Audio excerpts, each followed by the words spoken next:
பிடிச்சா சும்மா பிடிச்சிருக்கு சூப்பர் அப்படிலாம் இல்லை, படித்து நான் உணர்ந்து அதனால் அவருக்கு பயனடைஞ்சோம். அப்படி புத்தகம்னா புரட்சியாளர் அம்பேத்கர் எழுதிய கடைசி புத்தகமானிய புத்தரும் அவர் தம்மமும், புத்தா அண்ட் இஸ் தம்மா. அது யாரும் ஒன்றும் தப்பாக சொல்ல மாட்டாங்க, சூப்பர். செகண்ட் புத்தகம் எங்கள் தலைவர் எழுதிய இந்த அமைப்பாய் திரளுவோம். இந்த புத்தகத்தை வந்து எனக்கு டாப் டு பாட்டம் தெரியும்.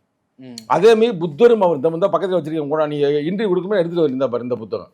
இதுவும் நீங்கள் அட்டைகள் எது கேட்டாலும் நான் உங்களுக்கு சொல்லுவேன். Buddha and is Dhamma and அமைப்பாய் திரளுவோம் ரெண்டா. மூணாவது புத்தகம் சொல்லும்போது நீங்கள் பயந்து போயிடாதீங்க, கரெக்டாக. பகவத்கீதை எனக்கு முழுசாக தெரியும். ஆனால் ஏன் பகவத்கீதை எனக்கு தெரியும்னா, எனக்கு ஒரு நண்பர் துபாயில் இருக்கிறவர், நீங்கள் இந்த கர்மங்களை பற்றிலாம் கர்மாவை பற்றி பேசுகிறீர்கள், புத்தர் சொன்னதாக, இதை படிக்க உங்களுக்கு சில ஐடியா கிடைக்கும்னாங்க. ஆனால் அம்பேத்கரோட சொல்கிறாரு பகவத்கீதை என்பது ஒரு குழப்பமான புத்தகம்னு சொல்கிறாரு. ஆனால் அது அவருடைய பார்வை.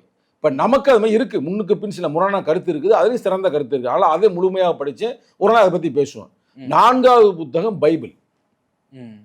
பைபிளையும் முழுசாக நான் படிச்சிருக்கிறேன். அதே மாதிரி 5வது புத்தகம் திருக்குறான்.